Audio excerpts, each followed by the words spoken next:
Hola chicos, buenas tardes, ¿cómo están?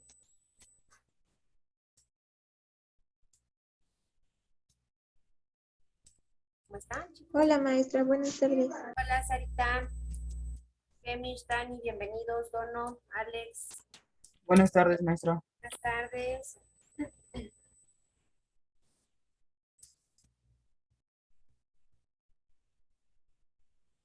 Ya estamos por terminar, chicos, terminamos la próxima semana con el módulo de geografía.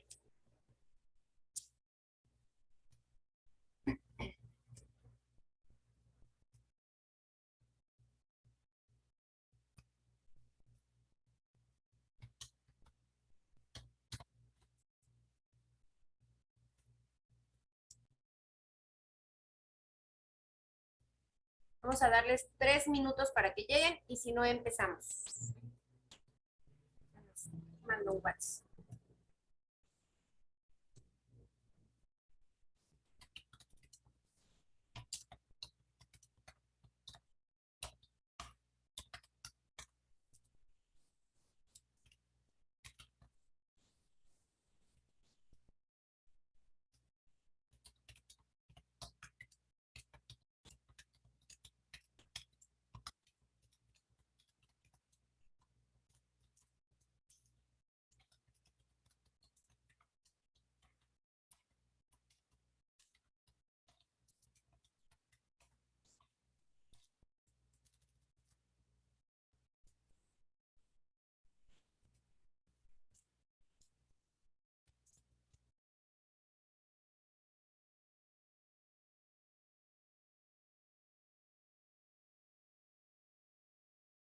Regálenme un segundito en lo que llegan los 3 minutos, ¿va?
Bien chicos, vamos a empezar. En la clase pasada vimos algunos temas, que fue la unidad 3, que fue una unidad cortita en realidad. Vimos crecimiento de distribución de la población absoluta y la población relativa, ciudades y medios rural, ubicación, rangos principales y problemas, migración de la población, tipos principales de flujo migratorio, efectos económicos, sociales, culturales en los lugares de atracción y expulsión. Riesgos y vulnerabilidad de la población, factores de riesgo para los asentamientos humanos y la zona de vulnerabilidad de la población. Inclusive hicimos un cuadrito, ¿se acuerdan? Hicimos un cuadrito en donde veíamos la diferencia en características, rasgos y problemas de los medios urbanos y los medios rurales. ¿Quién se acuerda qué es un medio rural y qué es un medio urbano?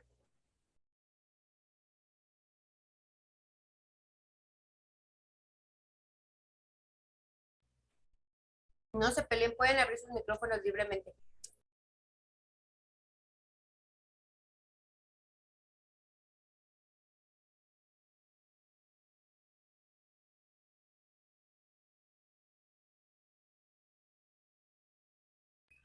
Hablamos de, a ver, ¿a qué se refiere zona urbana y zona rural?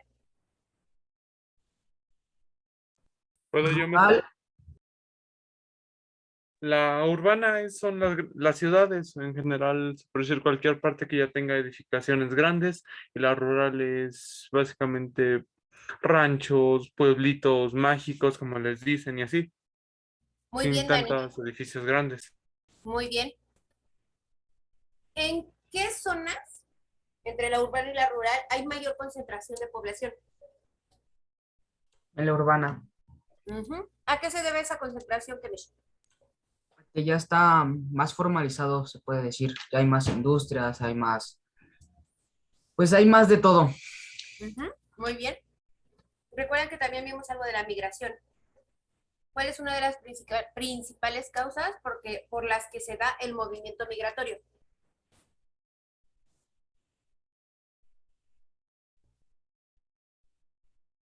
Por falta de oportunidades en el lugar donde viven, por mala economía o por falta de centros de salud, por trabajo. Muy bien, efectivamente. Digo, ahorita ya no se ve mucho, ¿no? Pero hace algunos años todavía se podía percibir gente que venía de provincia a unidades médicas a la Ciudad de México, porque precisamente no en la zona urbana no había especialidades. Ya en algunos lugares hay como hospitales de especialidades, pero antes no. Ha ido muy paulatino, porque si nos comparamos con otros países, pues en el caso de México va muy, muy lento el crecimiento. ¿Sale? Y hoy, en la unidad que vamos a ver el día de hoy, vamos a poder identificar esa diferencia entre otros países y el nuestro. ¿Por qué se dan los movimientos migratorios? Había dos tipos de movimientos migratorios, ¿se acuerdan? ¿Cuáles eran? Interno y externo, Muy bien. ¿El movimiento interno cuál es?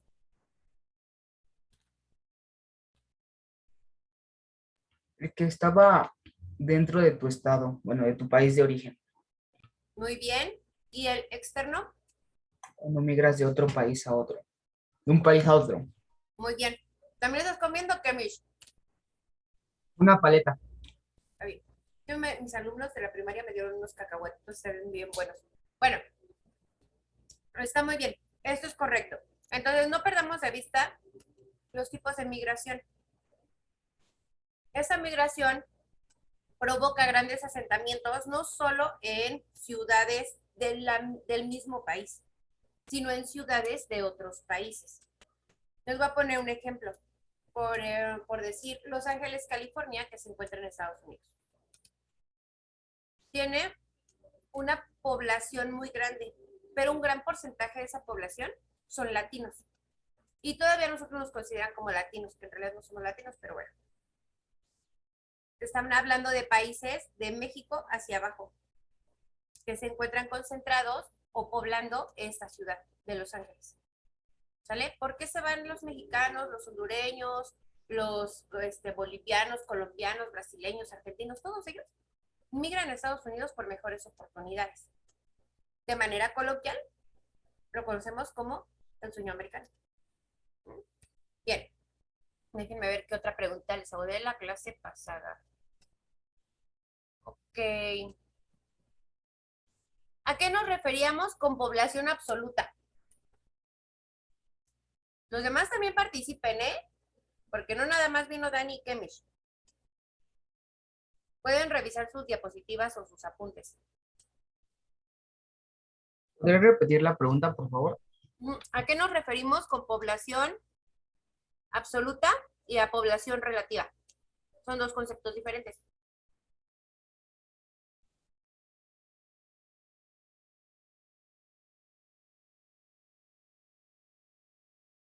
Creo que relativa era poca, ¿no? Sí, poca, pero dentro de un espacio, dono. Recuerden que cuando hablamos de población relativa es ese cálculo que se hace de la cantidad de personas que se consideran por metro cuadrado de territorio. Esa es la población relativa. Y para poder hacer ese cálculo, pues utilizamos los censos poblacionales. Una vez que terminan de hacer el censo poblacional en el país o en el estado, vamos a suponer el Estado de México, ven el total de pobladores que hay en el Estado de México. De ese total, lo comparan con la cantidad de metros cuadrados dentro del Estado de México. Entonces, ven cuántas personas, o sea, hay por metro cuadrado. No quiere decir que estamos parados en un metro cuadrado. Es una representación para decir que estamos sobrepoblados.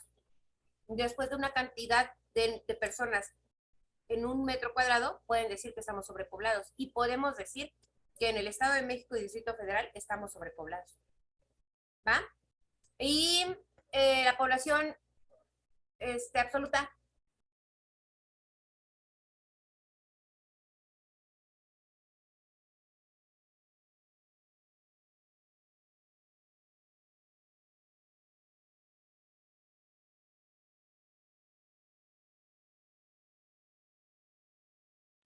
¿Qué es la población absoluta, chicos? Si no apunté mal, era la cantidad de personas que viven en un determinado lugar en un periodo específico. Es correcto. El total de personas que hay en un lugar. Vamos a suponer el municipio de Cuautitlán. El municipio de Cuautitlán tiene N número de personas que habitan ahí. Eso es la población absoluta. Todos los que habitan ahí, el número total. ¿Vale? Bien.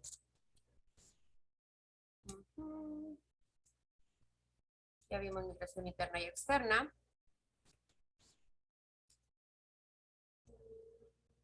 Vimos acerca de los riesgos y vulnerabilidad de la población.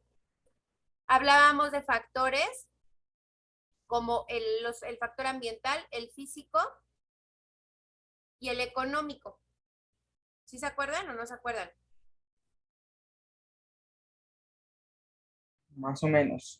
Más o menos, bueno. Recuerden que vulnerabilidad es cuando alguien está expuesto a una situación negativa. ¿Sale? Está...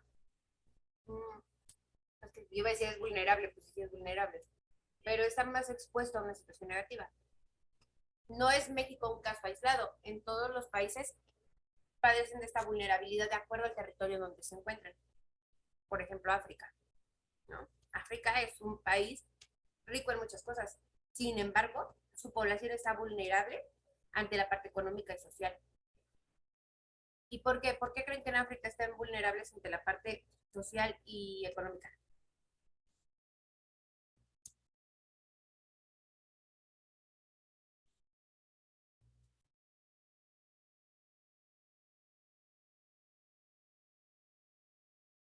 ¿Podría repetir la pregunta, por favor? ¿Por qué África o la población de África es vulnerable ante situaciones económicas y sociales? Económica, si no me recuerdo, es porque África es un país con muy pocos recursos y tiene pues muy pocos servicios médicos, tanto servicios médicos como económicos, y pues tampoco hay mucho estudio ahí. Correcto. Muy bien, Kemish. Una cosa lleva a otra.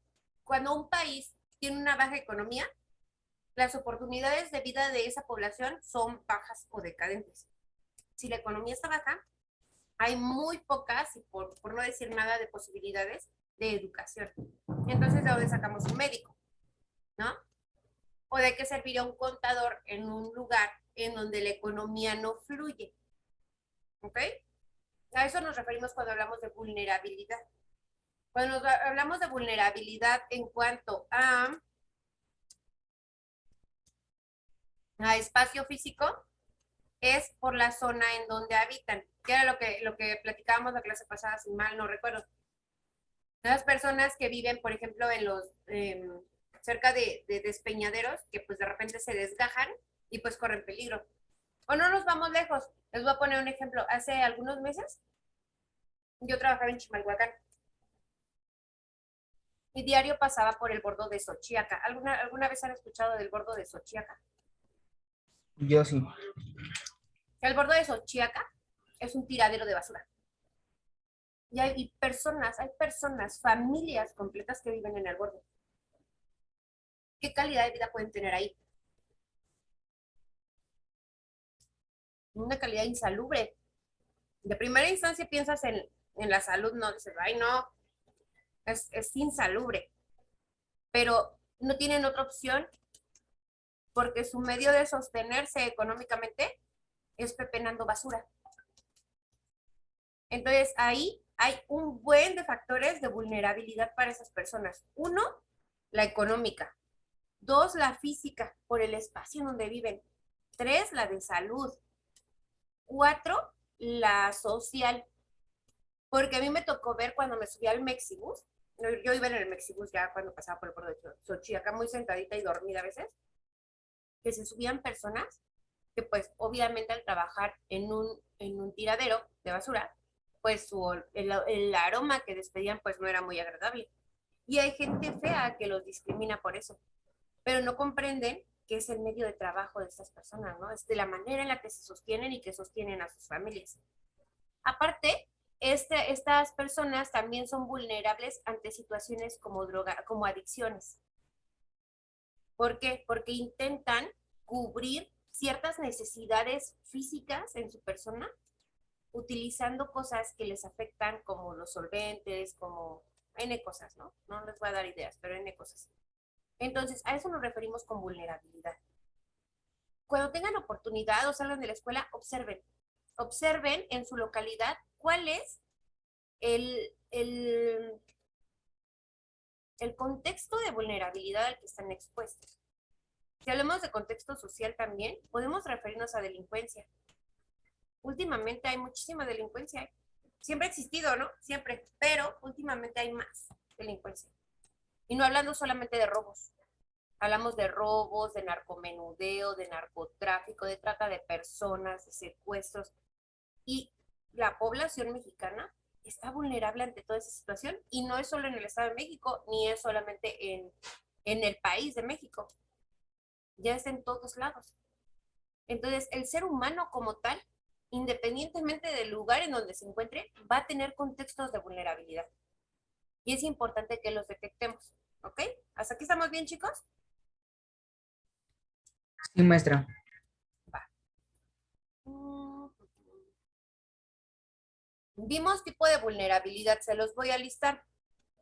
Personas desplazadas, refugiados, repatriados, marginados, excluidos o desposeídos, niños, mujeres embarazadas y madres lactantes, personas de edad avanzada y discapacitados. Se considera a estas personas todavía más vulnerables que cualquier poblador de un lugar. ¿Por qué? Pues porque un niño siempre va a estar más desprotegido que un adulto. Una persona mayor de la tercera edad siempre va a estar más desprotegido que ustedes que tienen 15 años. Una mujer embarazada tiene mayores probabilidades de correr riesgo. Cuando hablamos de repatriados es cuando de estar en otro lugar, puede ser otro país, los mandan a su país. Y se sabe de casos en los que repatrian personas que se han ido como refugiados a otros países y los regresan por situaciones que a lo mejor ni siquiera tenían peso, ¿no? Entonces, todos estos factores, bueno, todo este listado de tipos de vulnerabilidad, podemos encontrarlos, pero al final todos somos vulnerables ante cualquier situación, ¿sale?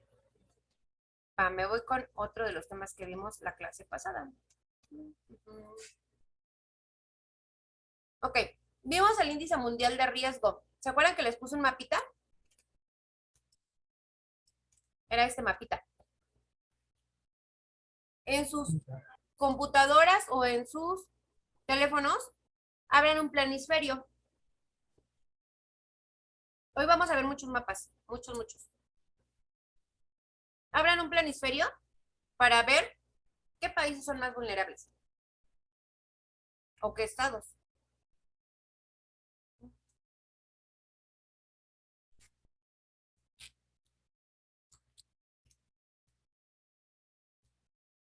Planisferio. Y tengo ya uno. Fíjense bien. Me deja ver este. Ay, no se ve.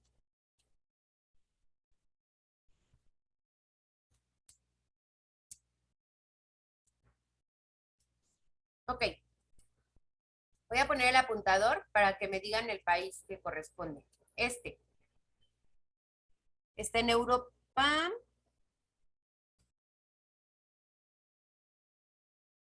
Ay, no, no, no, no.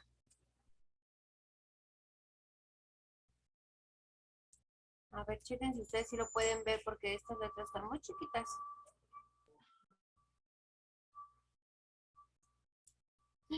Ni se ve.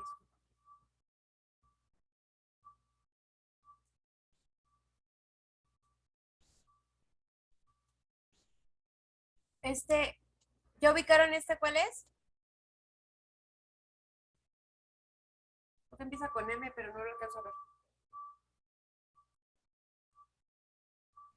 Ya, ¿Ya? ¿Cuál es? si no me estoy confundiendo, creo que es Níger. Nigeria. Ajá, bueno, creo que está en Ah, inglés, no sé. ay, ya estás en inglés. Ay, qué bárbaro. Muy bien. Nigeria. Acá tenemos dos chiquititos. ¿Ya los vieron? Uy, no, pues, a ver. Estoy buscando uno donde se alcancen a ver las letras. Ajá, sí, mejor chequen uno donde se alcancen a ver las letras, porque si no. A ver, voy a buscar este.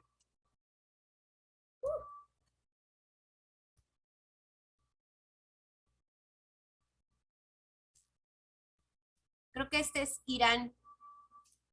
No es cierto. Creo que es Afganistán. Afganistán. Sí, y hay riesgo ahí. ¿Por qué habrá riesgo en Afganistán? ¿Han escuchado algo de Afganistán?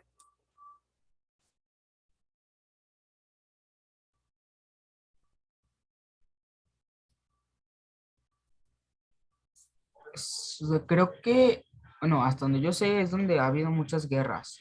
Ujú. Es un país pues no muy bien, no está muy bien formado económicamente. Pero también hay mucho tráfico de drogas. Bueno, hay mucho manejo de drogas. A ver. Puedo descargar lo que me dijera. A ver, sigan buscando algún país, chicos.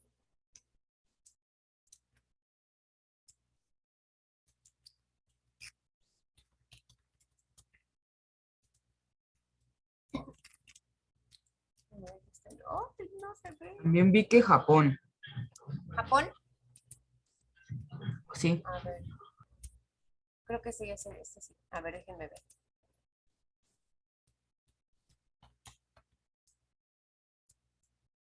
A ver.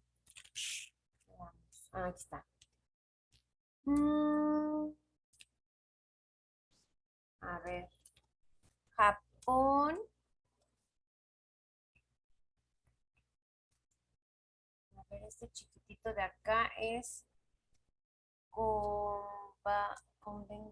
China, Mongolia. No. Ah, Japón. Sí, Japón. Es este que está acá a la orillita. sí, Japón.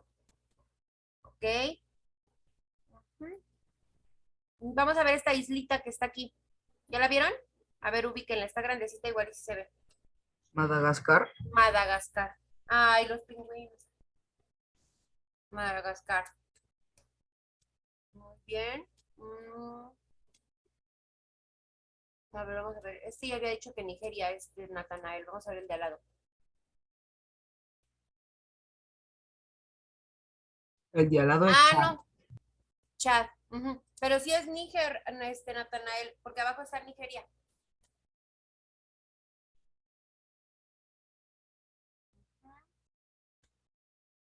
Este que está aquí en América del Sur.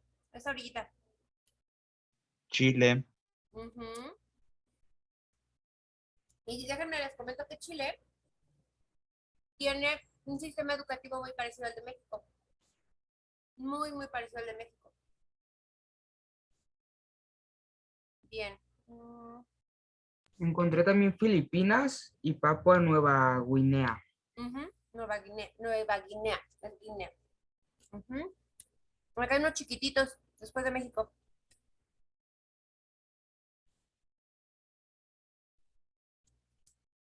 Según yo, es Guatemala. Sí, es Es Guatemala. Guatemala y Costa Rica. Costa Rica y Panamá. ¿Sí?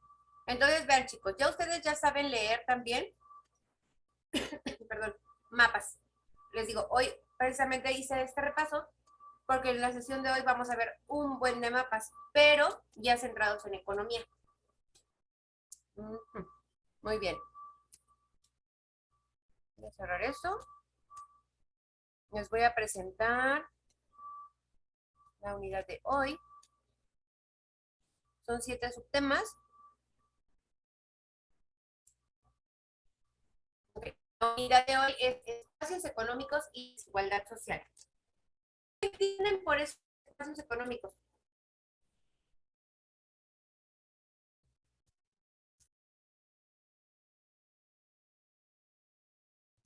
¿Qué será eso de espacios económicos?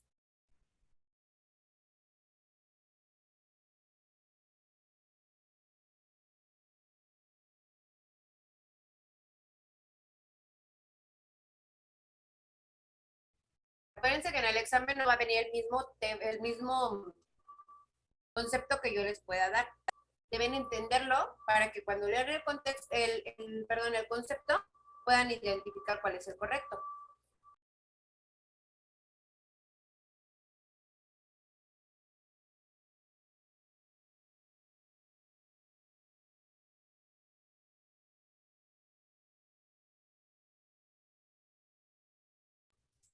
¿No? Bueno, espacios económicos son zonas en donde está fluyendo la economía. Entendemos por economía al flujo de dinero, ¿vale? Entonces, hoy también vamos a ver varios conceptos. Desde que saben Newton. Bien. ¿Dónde es donde se concentra más la economía? Bueno, tenemos actividades primarias, como en todo, ¿no? ¿Por qué primarias? Porque de no existir esas actividades, hay otras que no podrían existir, porque unas dependen porque hay actividades que dependen de las actividades primarias. Y en cuestión de economía, también nos vamos a ir a los sectores primarios, para que podamos ver los secundarios. Los primarios son la agronomía, bueno, las regiones agrícolas, ganaderas, forestales y minerales. ¿Por qué creen que sean las primarias? ¿Por qué serán actividades económicas primarias?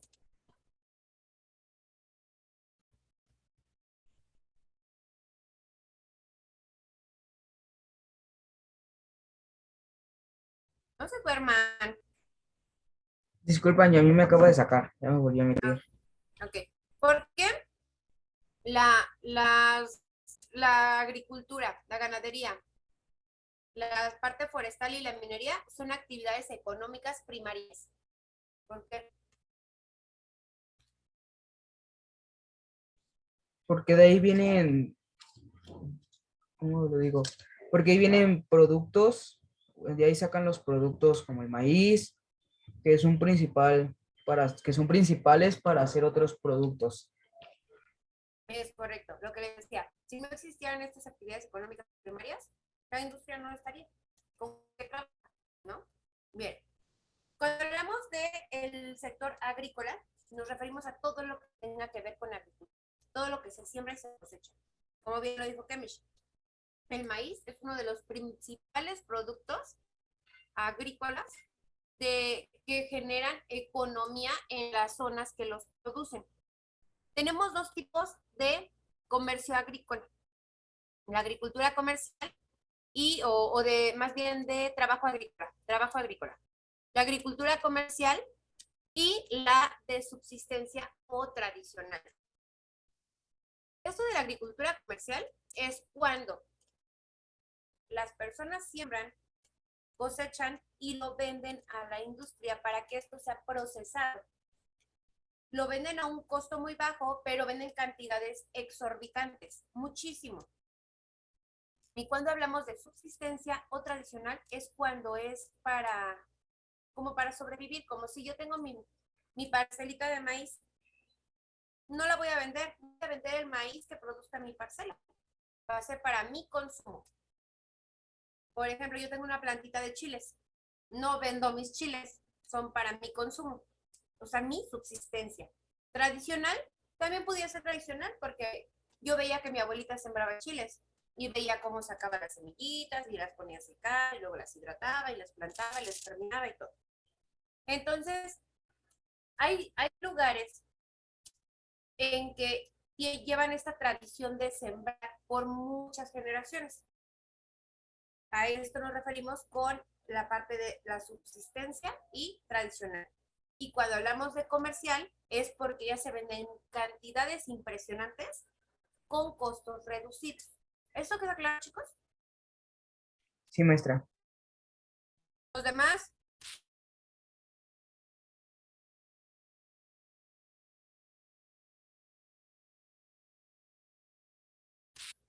demás, tienen dudas. No me Ok, No, Maggie. bien, muy bien. Ok. Bueno, eso es con respecto a la parte agrícola. Entonces, acuérdense, relacionen agrícola, agricultura. No hay más. Agrícola es agricultura. Sembradíos, cosecha, plantitas, elotes, frijolitos. Cuando hablamos de regiones ganaderas, pues hablamos de todo lo que tenga que ver con animales de consumo alimenticio. Por ejemplo, las vacas, pues son parte del sector económico ganadero, pero las abejas también. ¿Por qué? ¿Han comido abejas? Yo no. Yo no. ¿Ni por qué serán parte del sector económico ganadero? Porque ayudan a la producción de miel. Eso, muy bien, exacto. No es nada más de que vendan el animal o lo maten, lo destacen y lo lleven a la carnicería para que nosotros no lo comamos. También es lo que producen. En el caso del ganado vacuno, tiene la ventaja de que se puede producir leche o se puede consumir la carne. Y dentro del sector económico, pues es sumamente funcional porque tienen dos vertientes. Pero para esto, también es importante reconocer que hay animales específicos vacunos que son para producción de leche, otros que son para producción de crías y otros que ya se van directamente a la carnicería. ¿Vale? Y bueno, lo que les decía, por ejemplo, en el caso de las abejas, exactamente la producción de leche, de miel. Y en el caso, por ejemplo, de los gusanos, que también por ahí creo que nos viene algo de los gusanos. No, creo que Sí, sí, y en hasta abajo. especies menores. En especies menores. Por ejemplo, en China hay una gran producción o reproducción más bien de gusanos de seda, que esos son los que pues ayudan a la creación o la industrialización de la tela que se llama seda. Aquí en la parte de ganadería encontramos dos vertientes, que es la de especies mayores, o sea, animales grandes, y la de especies menores, es decir, animales pequeños. No puedo comparar a una vaca con un pollito. Los cuidados también son diferentes. Entonces, la vaca o el becerro va a entrar dentro de la ganadería de especies mayores y el pollito, pues, en la de especies menores. Aquí creo que no hay mayor complejidad porque, pues, identificamos entre mayor y menor.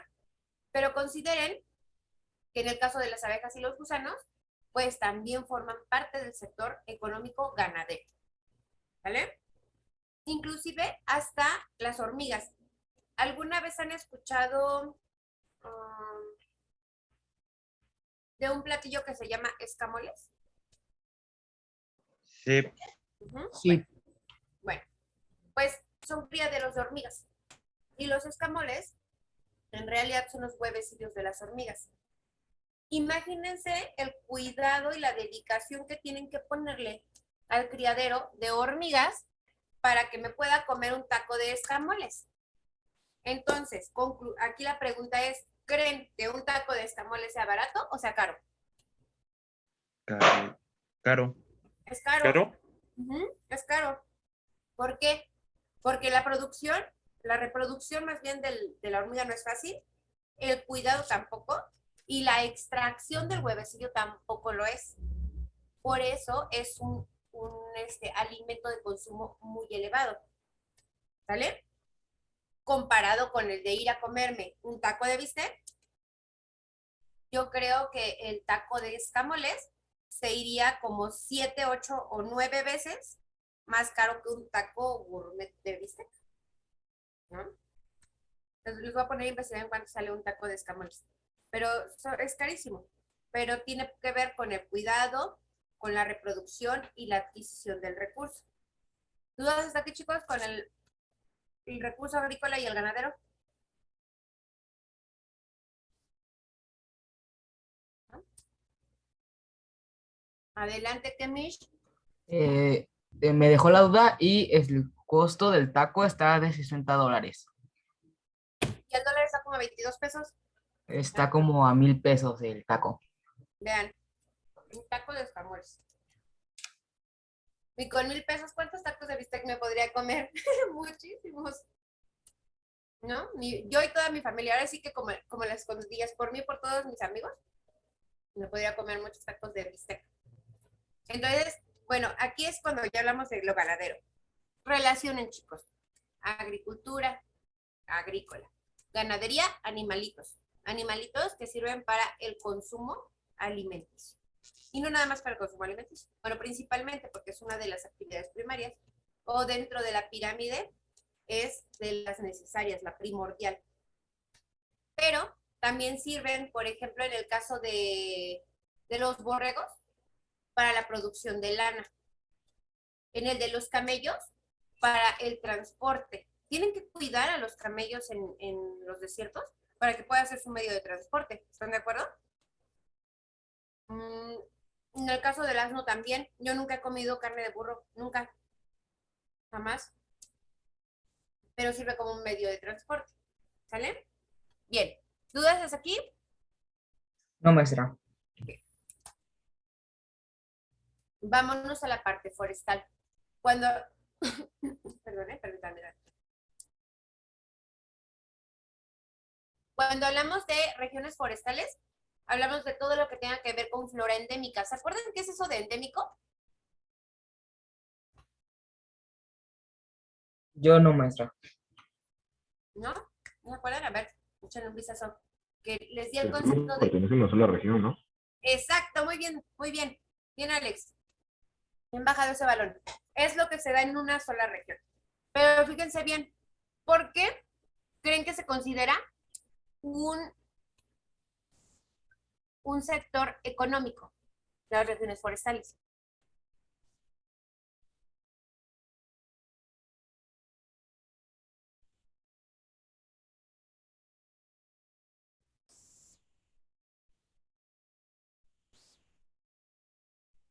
¿Por qué creen que se considere un sector económico las regiones forestales?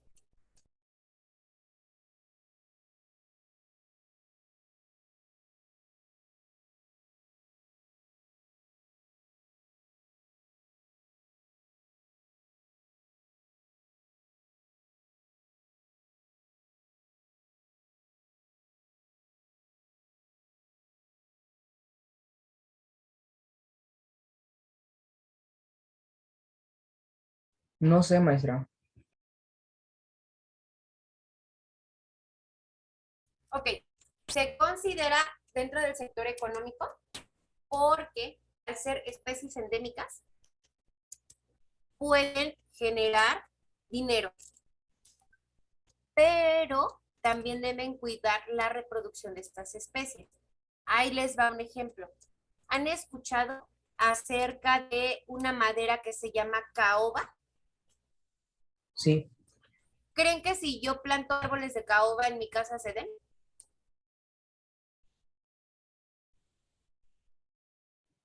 pues si hablamos de que solo crece en un lugar, no creo, porque depende de los factores que tiene ese lugar, por eso crece ahí. Ujú, exacto.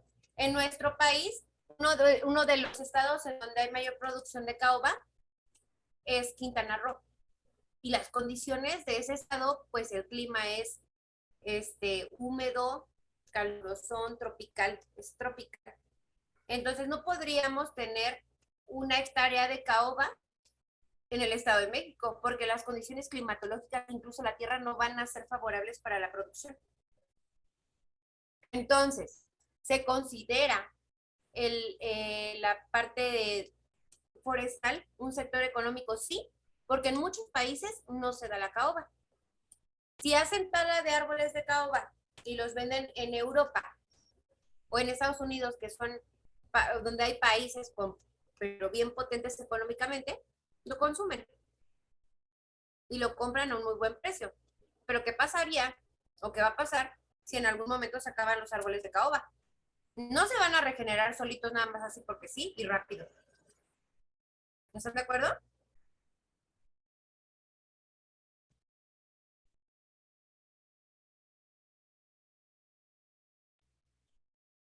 Debe haber plantíos también que puedan sustituir.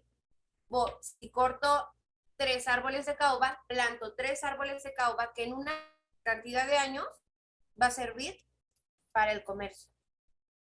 Eso es el sector económico de la... Ahora entiendo por qué son tan caros los muebles de caoba. Exactamente. En pocos lugares los encuentra. Ay, te silencié, Alex, perdón, me iba a silenciar yo. Prende tu micrófono, por favor, perdón. No se preocupe, maestra. Te digo que en muy pocos lugares de México los encuentra ya muy altos precios.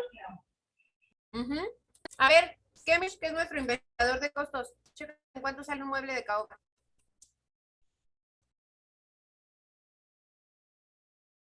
Y bueno, ese fue el primer, en lo que Kemish checa el precio de un mueble de caoba. Fue la primer madera preciosa, porque se consideran maderas preciosas. Va a haber un momento en el que no haya caoba en el mundo. Pero se me vino a la cabeza porque yo recordaba que era caro. Pero también hay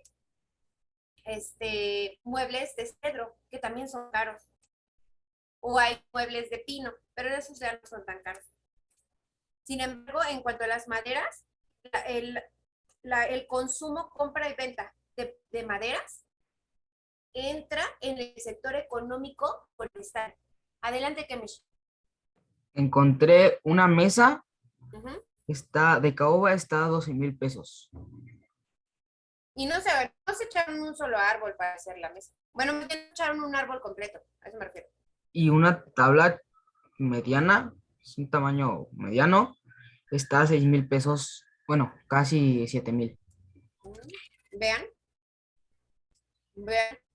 cuál es el intervalo, ¿no? Hoy en día podemos observar o comprar inclusive muebles de una madera, se llama aglomerado, que se hace o se produce con las sobras de la madera que cortan. Por ejemplo, en una maderería X, aquí en el Instituto, todos esos residuos de madera los compactan y generan el aglomerado. Obviamente va con un poco de resinas para poder producirlo, pero esos muebles ya no tienen el mismo tiempo de vida que tendría un mueble de caoba, un mueble de cedro o inclusive un mueble de pino. A lo mejor han escuchado que entre sus mamás con sus tías o sus mamás con sus abuelitas hablan de los muebles y dicen, no, es que este mueble sí está bien fuerte, este es de madera buena. ¿Sí lo han escuchado? Sí. Es muy, muy de nosotras las señoras, ¿no? Decir eso. Ah, pues sí está bueno, este se aguanta. Pero porque identificamos que madera es resistente. Sabemos que madera, ¿por qué? Pues porque a lo mejor mi abuelita o mi mamá tenía muebles resistentes y yo ya tuve la experiencia de un mueble X de aglomerado, ¿no? Pero bueno, regresando al sector económico forestal, a eso nos referimos, con la parte de la tala, ¿vale? Bien, ¿dudas hasta aquí?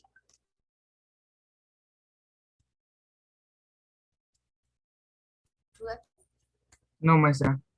Yo estoy comiendo cacahuates. De verdad, cuando estudien, comen. Comen semillitas, cacahuatitos. Les va a ayudar un buen, retienen más la información.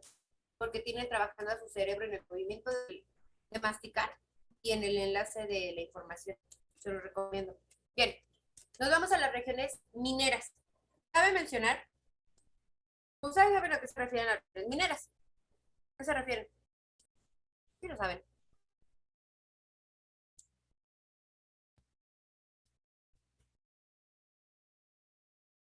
Todo lo que pues trata de oro, de plata, de carbón, todos esos materiales. Exacto. Muy bien que. Y vamos a hacer un paréntesis.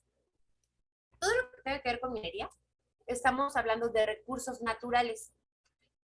Pero tenemos un problema. También tiene que ver el petróleo, perdón. Pero tiene que ver, tenemos un problema. ¿Son recursos naturales o son no renovables? Ahí no va a haber manera. Una vez que se acabe el petróleo, no va a haber manera. Una vez que se acabe el oro, no va a haber manera de producirlo otra vez.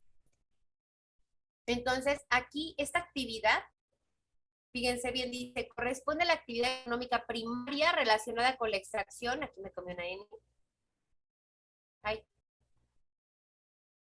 con la extracción, ¿por qué?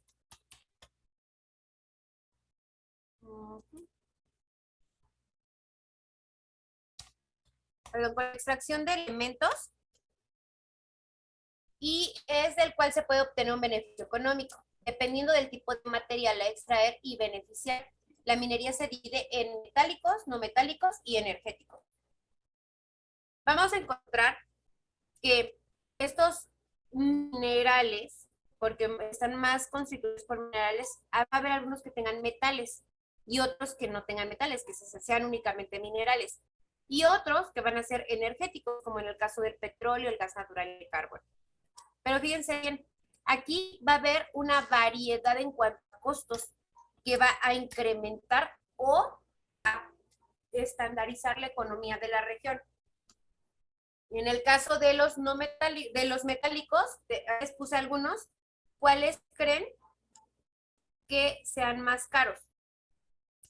El hierro, cobre, aluminio, plomo, zinc, níquel, oro. Aquí les puse unos que no son.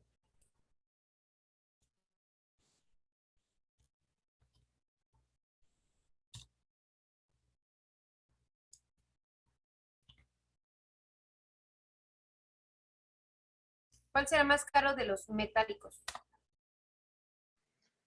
El cobre y el oro. El cobre no es tanto, pero el oro sí. Y en este caso también la plata también entra aquí. Pero el oro es uno de los más caros.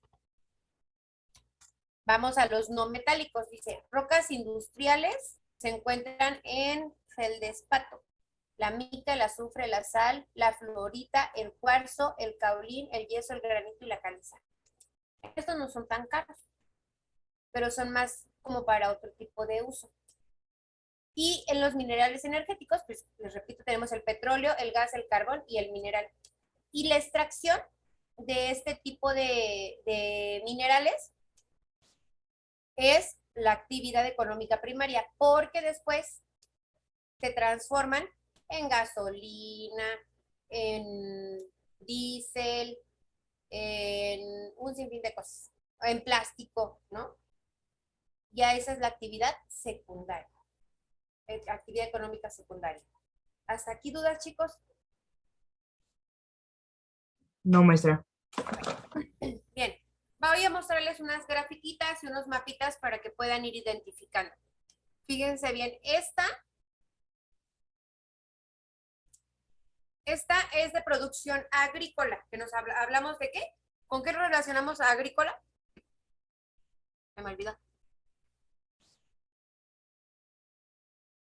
¿Con qué relacionamos la palabra agrícola?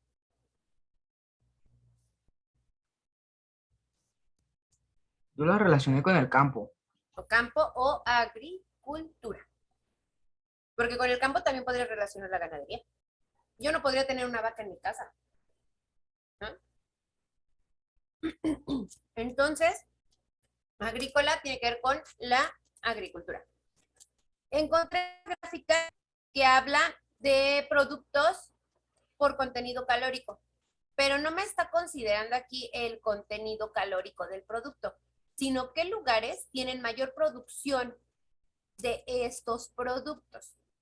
Esta es una gráfica de 3 entradas porque estoy visualizando cantidades, lugares y productos. En este caso, en azul, se los voy a hacer más grande para que lo puedan observar mejor. Ay. Entonces para acá. Ahí. Bueno, aquí, lo sostengo. En rojo está, bueno, la leche no, aquí está combinado. En verde está la producción de frijol. Observen las gráficas y díganme qué país de los que están ahí tiene mayor producción de frijol. Es el verde más clarito, porque hay un verde más fuerte, ¿no es cierto? Es el verde fuerte. El verde más fuerte. Estados Unidos, En Estados Unidos, muy bien. Ahora, el que produce más arroz. China, China, China, Ujú. El que produce más caña de azúcar. Brasil, Muy Brasil, bien. Si se dan cuenta, todos estos países de la gráfica tienen producción, vamos a poner el de la caña de azúcar. Todos tienen producción de caña de azúcar. Pero hay países que tienen mayor producción, lo que ayuda a su economía porque pueden vender a otros países en grandes cantidades y con precios bajos.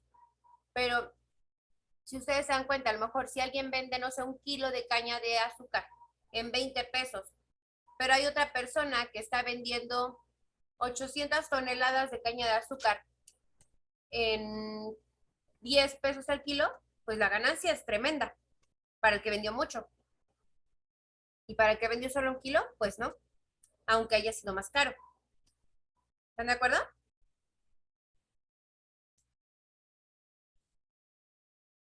¿Sí o no, chicos? Bien, eso es como si lo vemos a nivel mundial.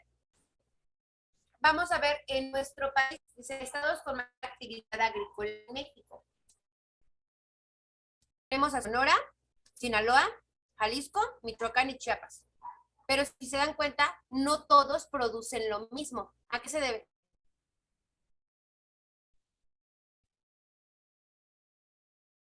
¿Por qué no todos producen el mismo producto?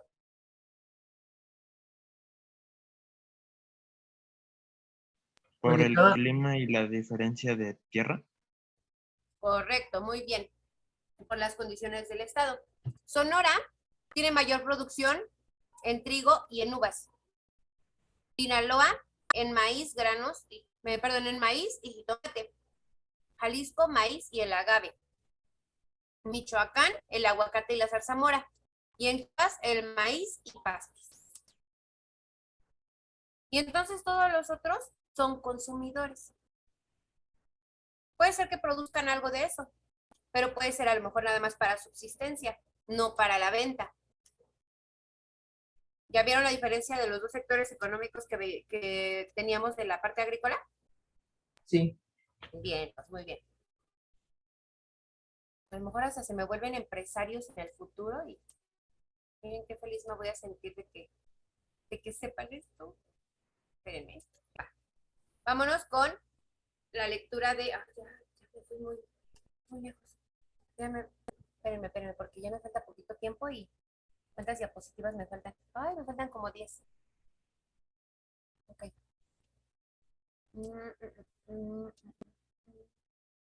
Aquí, estamos en eso. Ok. Regiones ganaderas. Fíjense bien. Aquí en este mapa solamente me pone mayor de 200,000. Aquí me pone las cantidades, ¿no? En rojo, no es cierto. 50,000, 100,000, 25,000. Las que son como naranja son los estados que tienen mayor sector económico ganadero en México. Sería esto, todo esto de aquí. ¿Sale? Y si nos vamos a la parte mundial, podemos, ay, es que no se ve. A ver si alcanzan a ver. Podemos ver que en cuanto a carne, ¿qué país o qué lugar, más bien qué lugar, tiene mayor producción de carne vacuna? Observen los circulitos. Donde vean mayor rojo, ahí es. Donde hay mayor producción de carne vacuna. América Latina y el Caribe, Ujú, es correcto, muy bien. ¿Y en cerdo, chicos? Asia Oriental, Muy bien. ¿Un pollo?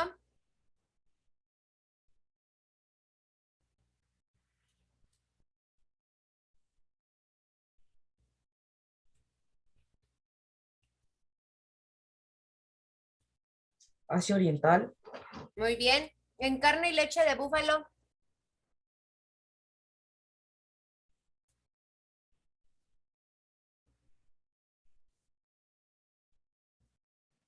Asia Meridional. Muy bien. ¿Y ya vieron que en América no hay producción, probablemente ni mucho consumo de carne y leche de búfalo? sí. Si en algún momento quisieran consumir eso, tienen que comprárselo a Asia Meridional o incluso a Asia Oriental, porque en otro lugar no podrían conseguir. ¿Ya vieron? Bien. ¿Dudas desde aquí, chicos? No, Angie. Bien, fíjense bien. Vámonos perdón, a la parte forestal, que es lo que hablamos de las maderas. Aquí pueden, este ya no lo vamos a leer tan a fondo porque nos faltan un poquito más de diapositivas. Pero fíjense bien, en estos mapas y en estas gráficas podemos observar en dónde hay mayor concentración de bosques si nos vamos a la parte mundial o en México, los tipos de maderas que tenemos, que en este caso es el pino, yamel,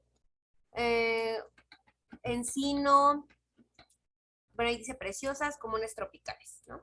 Y vienen de acuerdo al estado. Por ejemplo, este, que es Baja California Norte, tiene o predomina el pino, ¿ya vieron? Predomina el pino y un poco de oyamel. Entonces aquí podemos observar en algunos estados que tienen mayor producción forestal y venta forestal, qué es lo que producen. Por ejemplo, aquí en este que está aquí, hay producción de encino y creo que de todos los estados que tienen la gráfica de pastel, es el que tiene mayor producción de encino. Y es encino, oyamel, ¿no es cierto? Otras latifoliadas y el pino. ¿Ya vieron? Si se dan cuenta, vámonos acá a la parte mundial. En América del Sur podemos encontrar parte de Centroamérica y América del Sur, que hay más bosques tropicales.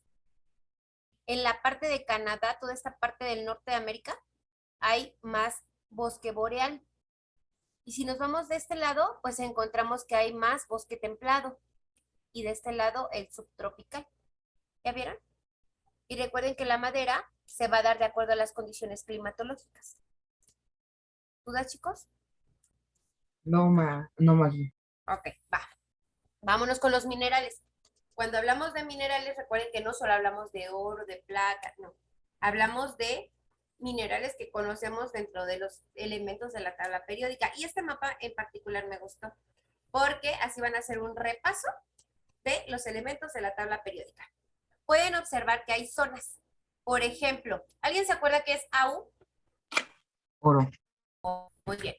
Entonces, en la parte de Baja California Norte hay producción de oro y toda esta zona también tiene producción de oro, que es uno de los minerales pues más caros. ¿Alguien se acuerda qué es AG? plata, Plata. Plata. Muy bien. Entonces, esta zona tiene mayor producción de plata. Esta también, pero esta tiene mayor producción de plata. Y aquí también. Uno de los, bueno, dos de los estados con mayor producción de plata en la República Mexicana son Zacatecas y Guerrero. Y eso lo tengo muy presente porque mi papá era de Zacatecas, de Guerrero, y mi mamá de Zacatecas, y hablaban mucho de la plata. Bueno, mi mamá todavía habla mucho de la plata. Ok, el Fe. Hierro. Hierro. Muy bien. Entonces, toda esta parte es productora únicamente de hierro. ¿Ya vieron? Y ya no está tan complicado poder describir e identificar qué es lo que nos dicen los mapas. Fíjense bien, en la parte mundial, producción minera mundial, México tiene el primer lugar en productor de plata. Chile, el primer lugar en productor de cobre. Y China tiene el primer lugar en plomo, estaño, molibdeno, hierro, zinc y oro. Entonces, bueno, en alguna parte tenemos un primer lugar, ¿no? De nuestro país. Tenemos el tercero en obesidad, pero tenemos el primero en producción de plata. ¿Sale? Bien. ¿Hasta aquí dudas, chicos? No, Maggie. Si no acabamos, creo que tenemos una semanita más de relax. Va. Bien. Si no, les doy una clase extra en estos días. Dice, vamos ahora a los espacios industriales de México y el mundo. Recuerden que cuando se dan las actividades económicas primarias, dan lugar a la actividad económica secundaria, que es la parte de la industria. Y tenemos pues industrias específicas. Se pueden clasificar en industrias grandes, en industrias importantes y en industrias menores. Si se dan cuenta, en nuestro país, ¿qué tenemos? ¿Qué tipo de industria tenemos más marcada? ¿Se ve o no se ve?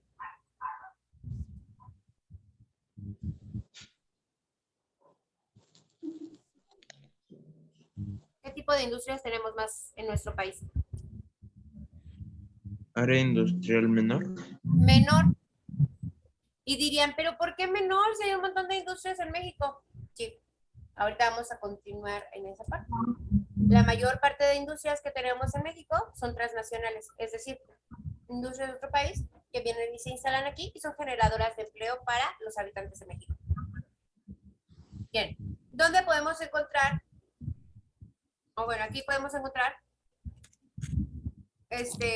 las industrias grandes, que esto pertenece a Estados Unidos, aquí y en Japón. Recuerden que Japón, a pesar de ser un lugar tan pequeño, en la parte industrial son unos monstruos. Y bueno, las empresas importantes se encuentran casi más de este lado, en Asia, en la parte asiática. Y en la parte de América, pero en la zona del norte. Afortunadamente no nos tocó. Vamos a ver estas industrias importantes a qué se dedican. Bueno, es la energía, producción y transformación de metales, por eso es que el metal es muy caro. Las industrias minerales, la industria química, gestión de residuos y aguas residuales, fabricación y transformación de papel y madera, ganadería y acuicultura intensiva. ¿Vale? Son de las empresas más importantes en el gremio industrial. Vamos a ver ahora qué pasa. Vamos a hablar de flujos comerciales, redes de transporte y comunicaciones en el México y el mundo. Cuando hablamos de flujos comerciales es cómo se distribuye y cuánto se distribuye de mi producto en otros lugares. Vamos a suponer que yo vendo cacahuates, como los que me estoy comiendo. ¿Cuántos cacahuates le vendo a la Ciudad de México, pero también se los vendo a Estados Unidos? Ese flujo es cómo muevo yo, cómo distribuyo, a qué le distribuyo mi producto. En este caso, bueno, hablamos de producto mexicano, que en este podría ser la caoba. ¿Cuánta caoba se le vende a Europa? ¿Cuánta caoba se le vende a Asia? O el petróleo. ¿Cuánto petróleo se le vende a Estados Unidos? ¿Cuánto petróleo se le vende a Europa? ¿Sí? ¿Voy bien, chicos?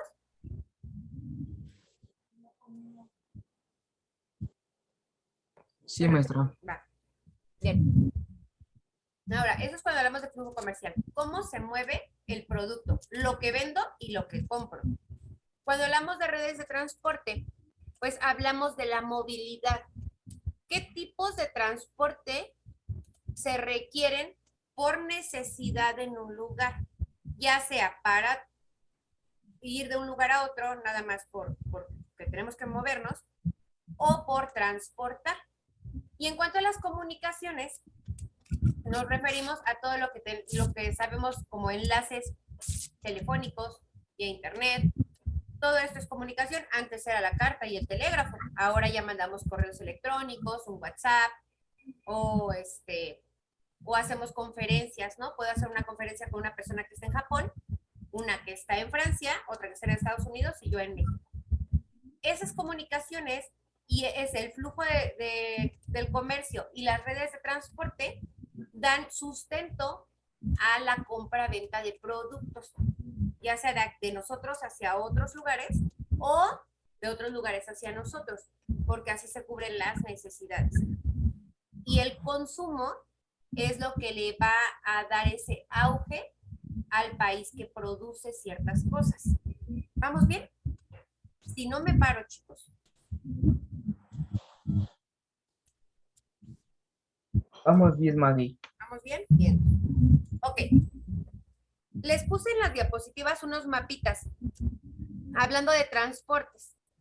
En México, en el país de México, y creo que todavía no hay otros transportes en otros países, tenemos transportes terrestres, aéreos y marítimos.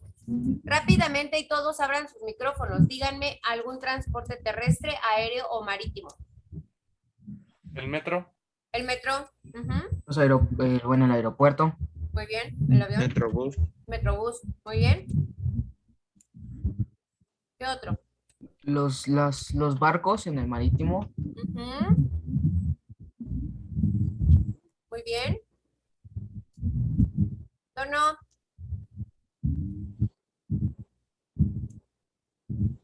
Son un medio de transporte. Ahí hay uno al que no he podido ir. ¿El teleférico qué será? ¿Aéreo? Aéreo. Muy bien. Entonces aquí creo que tenemos mayor problema, ¿verdad? En los mapas que les puse, bueno, son de México, pero para que vean la parte en donde hay circulación terrestre, en donde hay circulación, bueno, terrestre hablando como de autos, ajá, en ferrocarriles, en aviones y puertos de altura también. Puertos de altura se refiere a la parte marítima, ¿va? Bien. Espacios turísticos. Fíjense bien, ya hablamos de la ganadería, de la agricultura, de la minería y de la parte forestal, pero otro de los sectores económicos predominantes en algunos países es el turismo. ¿Vale? El turismo propicia una superlana a los países. En este caso, dice aquí, es un elemento clave para delimitar el espacio turístico, son atractivos, representados en diversas categorías, tamaños y discontinuidad espacial. Por ejemplo, ¿qué creen que salga más caro? ¿Ir a Acapulco o ir a Cancún? A Japón. No, a Cancún. ¿Cancún? A Cancún, ajá. Entre Acapulco y Cancún sale más caro ir a Cancún. En primera, considerando que vivimos en el Estado de México. En segunda, porque en Cancún ya hay lugares en donde se cobra en dólares. Porque muchas personas extranjeras han adquirido territorio, tierras, y ahí han hecho hoteles, han hecho cadenas de entretenimiento como antros, cantinas y todo eso, que es lo que les llama la atención a los turistas. Entonces vamos a ver qué países tienen mayor predominio en la parte turística. Francia encabeza la lista. Francia es el primer lugar en producción y consumo turístico. Después sigue España, después Estados Unidos, después China, Italia, Turquía. México, fíjense, México está en el 7º lugar. Alemania, Tailandia, Reino Unido, Japón, Australia, Grecia, Hong Kong y Malasia. Son los 15 países con mayor movilidad turística. Y México está en el ombligo, ¿ya vieron? Está a la mitad, está en el número 7. ¿Ya vieron? Muy bien, Sí. ¿dudas aquí en la parte turística? No, Maggie. Hay algunos conceptos que ya los ubican ustedes. Bien. Ah, ya vamos a acabar bien. Tono, tu micrófono está prendido, hijo. Ah, pues yo lo puedo silenciar, ¿verdad? Perdón. La tecnología y yo. Bien. ¿Han escuchado el término de globalización? Sí, Fíjense que hace algunos años yo consideraba, decía globalización como un todo, ¿no? O sea, todo es globalización, o sea, un todo. Pero ya estudiando esa parte, te das cuenta que no va por ahí. Fíjense bien, ¿alguien me quiere leer el término de globalización? Yo, Maggie. Adelante. La globalización se refiere a la creciente integración de las economías de todo el mundo, especialmente a través del comercio y los flujos financieros. En algunos casos, este término hace alusión al desplazamiento de personas, mano de obra, y la transferencia de conocimientos, tecnología a través de las fronteras internacionales. Muchas gracias. Entonces, fíjense, la globalización va directamente relacionada con la economía y el comercio. Y dice aquí que hace alusión al desplazamiento de personas, es decir, a las personas que se van a otros lados a trabajar. Por ejemplo, en México sabemos que muchos se van a Estados Unidos y hacen trabajos que realmente los estadounidenses no les gusta hacer. Por eso es que pues hay contrataciones aun cuando no tienen documentos. Bien, vamos a la parte de las empresas transnacionales, que era lo que les mencionaba, que cómo puede ser que México esté dentro de la industria menor cuando hay un montón de industrias, ¿no? Piensas en Coca-Cola y dices, es un imperio Coca-Cola. ¿A quién no le gusta la Coca-Cola? ¿No? Yo no conozco a alguien que no le guste la Coca-Cola. A mí me reencanta. Pero dices, es un imperio Coca-Cola. En todo el mundo venden Coca-Cola. Como México, si tiene tantas plantas de Coca-Cola alrededor del país, se considera que tiene empresas menores. Ah, pues porque Coca-Cola es una empresa transnacional. Y fíjense, dice aquí que las empresas transnacionales tienen tal crecimiento económico que pueden mantener uno o más establecimientos productivos en algún país diferente al de su origen. Su efecto en los países donde se instalan puede resultar positivo o negativo. ¿Qué ventajas tiene? Crea empleos en donde se instalan, transfieren conocimientos y métodos avanzados. Y una de las desventajas es la ganancia. Dice, las ganancias influyen hacia el país de origen. Es decir, traducción. Las ganancias de las empresas transnacionales no se quedan en el país en donde se encuentra la industria, sino se van al país donde surgió la industria. Sí, abre el panorama para el empleo si es que hay en ese país desempleo, alto índice de desempleo. Y pues las personas tienen trabajo, pero las ganancias no reditúan en absoluto al país, más que pues con sus impuestillos, ¿no? Pero no reditúan nada al país. Únicamente cubren las necesidades de esos empleados que están trabajando para ellos, pero las ganancias se van directamente a otro país. ¿Hasta aquí tienen dudas? Sin dudas, Maggie. Va. Voy a poner un ejemplo. Supongamos, yo tengo una empresa que se llama Cakes Maggie y es bien famosa, ¿no? Vendo pastelitos.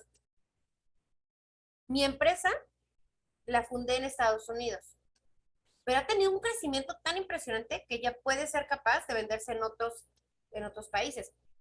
Y la mando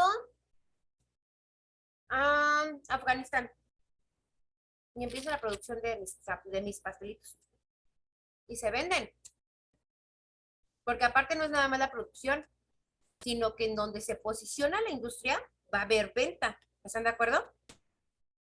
Coca-Cola es una empresa, si mal no recuerdo, estadounidense. A ver, déjenme ver. A ver, vamos a ver Coca-Cola.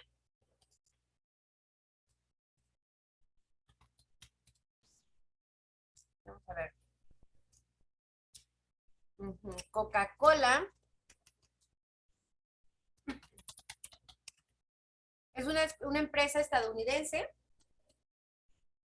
que se creó en Atlanta, Georgia. ¿Vale? Ahorita me voy a regresar a Coca-Cola, voy a seguir con los pastelitos. Entonces, en Afganistán hay producción de pastelitos. Y los vendo muy bien también. Entonces, abre comercio. No nada más abro fuentes de empleo, también abro comercio. Y todas esas ganancias de venta y de la creación de mis pastelitos para que se puedan distribuir a lugares cercanos a Afganistán, toda esa ganancia se va a ir a mi país de origen, a donde yo creé esa empresa. Vamos a hablar de Coca-Cola, por ponerlo como ejemplo. Coca-Cola es una empresa que se creó, les decía, en Atlanta, Georgia, en Estados Unidos. ¿En qué año? En 1886. ¿Vale? Pero cabe mencionar que la Coca-Cola no era un refresco, era un jarabe para la tos. Era parte de una farmacéutica. La fórmula era parte de una farmacéutica. Con el paso del tiempo, pues bueno, ya implementaron la fórmula para que la Coca-Cola fuera el refresco más rico del mundo. Pero empieza en Estados Unidos. ¿Y ahora en cuántos lugares creen que se encuentre posicionada la industria Coca-Cola? ¿En cuántos países del mundo?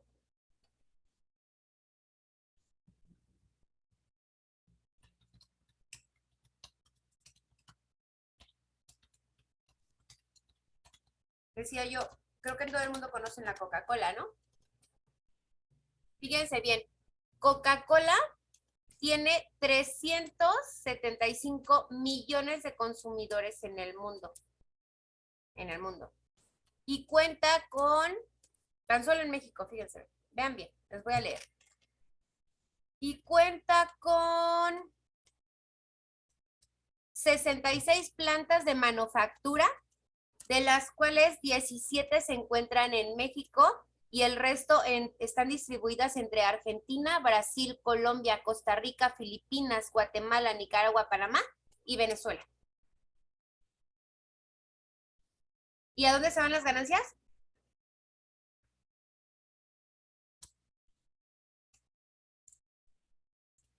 ¿A dónde, chicos? ¿El país de origen? ¿Y de dónde es? México. No, a No. Coca-Cola. Ah, ahí no recuerdo. Atlanta, Georgia, Estados Unidos. Ah, ok. Todas esas ganancias se ven en Estados Unidos. Y sabemos perfectamente que Estados Unidos es un país con una potencia económica brutal, ¿no? Por eso es que al tener una economía tan alta, el movimiento migratorio de otros países con economía más baja está presente. Aunque hay Coca-Cola o hay empresas de Coca-Cola en México y es una empresa estadounidense, no es lo mismo en ganancia reditual para el trabajador a que se vaya a Estados Unidos. No gana lo mismo el empleado de aquí en Coca-Cola que el que se va a Estados Unidos a trabajar en cualquier cosa. Por ser una potencia económica alta, genera que otras personas de otros países migren a Estados Unidos, porque ahí está la ganancia. ¿Sí? Yo me estoy dando a entender, estoy hilando temas que ya vimos con esto.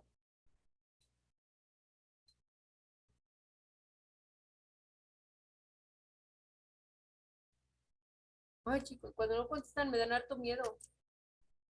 ¿Podría repetir la pregunta, por favor? ¿Creen que tenga que ver que al irse las ganancias de Coca-Cola a Estados Unidos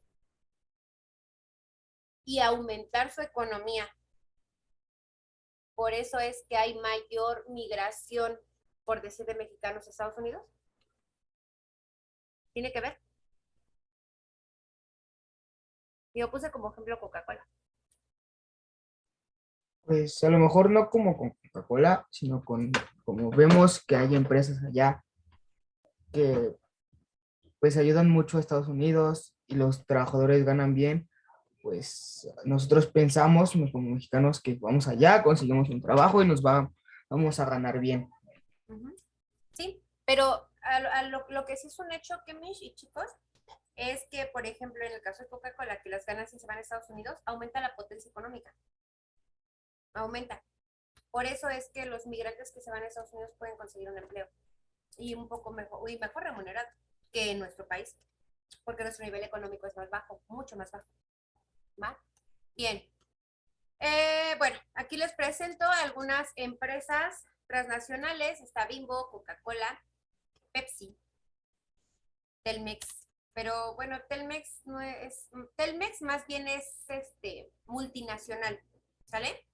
Multinacional es que está distribuida en un país, pero en muchos estados, que muchos estados pueden gozar de ese sector económico.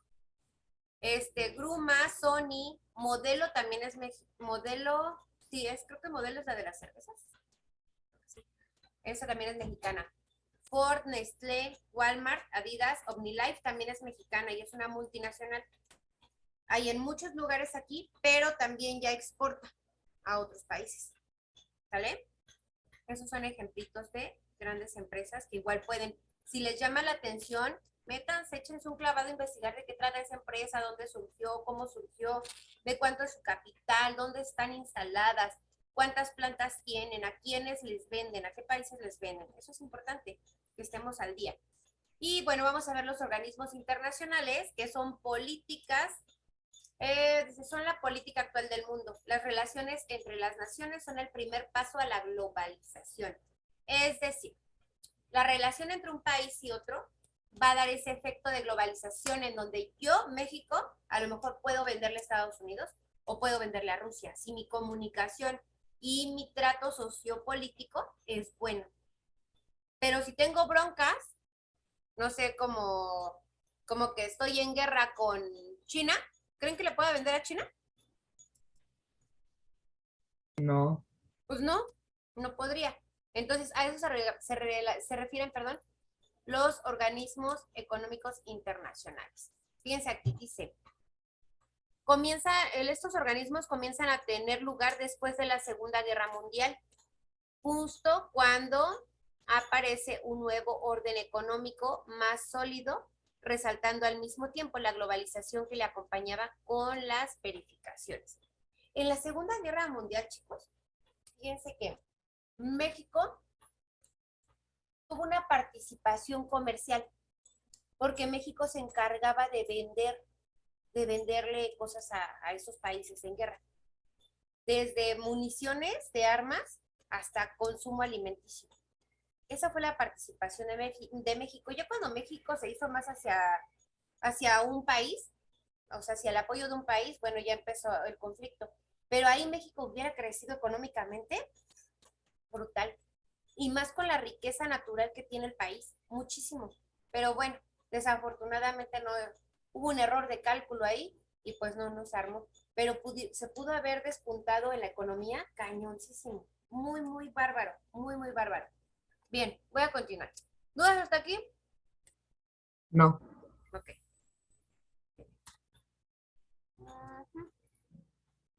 Bueno, principales regiones comerciales y ciudades mundiales. Aquí podemos observar algunos datos. Por ejemplo, en América del Norte, señala principalmente Estados Unidos, dice que en exportaciones tiene 10% de aumento. Este censo no me acuerdo de qué año es. Pero bueno, tiene un incremento promedio del 10% de aumento en exportaciones. Dice aquí 668 mil millones de dólares en este caso, 16% del total mundial, importaciones 8% de aumento, 516 mil millones de dólares y 13% del aumento total. Y aquí pueden ver también en América Central, en Europa, África. Vean África en exportaciones, ¿cómo está? 0%. África no exporta nada. 0%.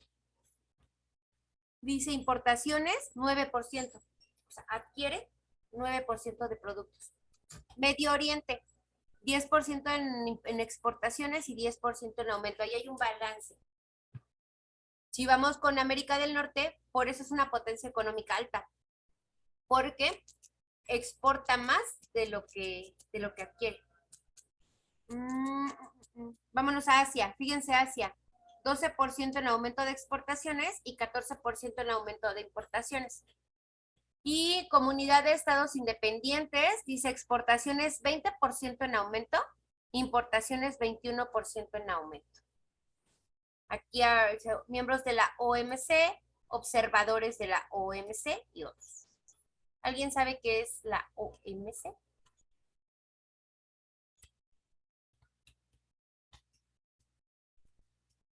¿Saben qué es la OMC? Yo no. ¿No? Aquí se los voy a anotar. Es la Organización Mundial de Comercio. Se los anoto en esta diapositiva para que no se nos vaya. OMC es la Organización Mundial de Comercio. Y esta organización es la que le abre un panorama a los países que participan en ella para poder vender a otros países. Fíjense bien, si se dan cuenta, hay mayor número de países que son miembros de esta organización y es menor los observadores. Observadores aquí son los estados independientes, algunos de Europa. Pero toda América está dentro de la globalización. Está dentro, son miembros de la Organización Mundial de Comercio. ¿Dudas hasta aquí, chicos? No, Maggie. ¿No? Bien. Y vamos con el último tema. ¡Ay, nos quedan 4 minutos! La desigualdad económica, diferencia de índice de desarrollo humano en países centrales, periféricos y semiperiféricos. Bueno, en desigualdad socioeconómica ya sabemos de qué se trata. No todos tenemos las mismas oportunidades, ni siquiera dentro del mismo país, menos comparándonos con otros países. Cuando hablamos de desarrollo social, hablamos de calidad de vida y esta calidad de vida se va a dar a través de la educación, la salud y la cultura. Si hablamos de progreso económico, pues hablamos de lo que podemos adquirir a través de nuestro trabajo.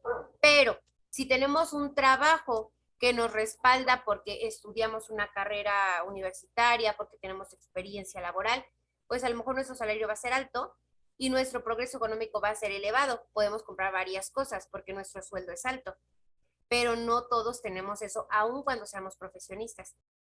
Desarrollo social y el progreso económico son dos componentes distintos, pero complementarios, que es lo que les estaba diciendo ahorita, que definen la igualdad o la desigualdad socioeconómica de una población. El índice de desarrollo humano, ahí se los puse con las siglas, IDH, tiene como objetivo medir el desarrollo de un país o de alguna región.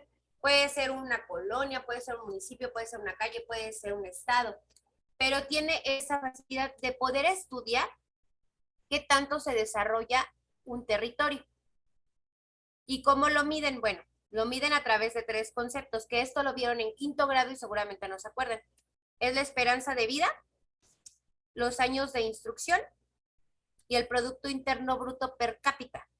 Así, ¿qué es eso? El Producto Interno Producto Interno Bruto per cápita indica el ingreso total de una persona en un año. En un año, ese es el Producto Interno Bruto per cápita. Cuando hablamos de la esperanza de vida al nacer es que podamos vivir de los 25 a los 85 años. Ya difícilmente ahora pueden vivir hasta los 85 años. Pero a que esto a través de qué se da, de las condiciones de vida, de la alimentación, del cuidado, etc., etc. Años de instrucción, pues van a ser los años en que las personas pueden prepararse académicamente. Y bueno, cuando hablamos de países centrales, son los que tienen un desarrollo alto en cuanto a industria o economía. Y los semiféricos aparecen, son países que tienen algún rasgo de atraso y otros de modernidad. O sea que están como más o menos, ni somos muy buenos ni somos tan malos, ¿no? Somos ahí más o menos. ¿En qué tipo de país creen que pertenezca a México? ¿En los centrales o en los semiféricos? ¡Órale, porque ya son las 6:30!